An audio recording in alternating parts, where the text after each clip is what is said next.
వరంగల్ విమానాశ్రయ నిర్మాణం విషయంలో నెలకొన్న చిక్కుముడి వేడనుంది. ముఖ్యమంత్రి రేవంత్ రెడ్డి ఇటీవల నిర్వహించిన సమీక్షా సమావేశం సందర్భంగా ఈ విమానాశ్రయ నిర్మాణానికి అవసరమైన చర్యలు చేపట్టాలని అధికారులకు స్పష్టం చేశారు. దీంతో గడిచిన కొన్ని నెలలుగా స్తబ్దుగా ఉన్న ఈ వ్యవహారంలో కదిలిక వచ్చినట్లయింది. ఇదే అంశంపై త్వరలో భారత విమానాశ్రయ ప్రాధికారక సంస్థ అధికారులను హైదరాబాద్ రావాల్సిందిగా కోరాలని రాష్ట్ర అధికారులు నిర్ణయించారు. వరంగల్ విమానాశ్రయ ఎయిర్పోర్ట్ స్ట్రిప్పై ఏఏఐ అధికారులు అధ్యయనం నేపథ్యంలో ప్రస్తుతం 706 ఎకరాల భూమి ఉందని గుర్తించారు.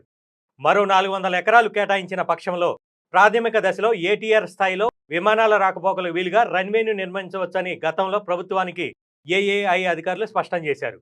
గత ఏడాది ఆగస్టులో అప్పటి రాష్ట్ర ప్రభుత్వం 253 ఎకరాల భూమిని విమానాశ్రయానికి కేటాయిస్తూ ఉత్తర్వులు జారీ చేసింది. చిన్నపాటి విమానాల రాకపోకలకు ఇది సరిపోతుందని నిపుణులు స్పష్టం చేస్తున్నారు. శంషాబాద్ విమానాశ్రయాన్ని జీఎంఆర్ సంస్థకు అప్పగించే సందర్భంగా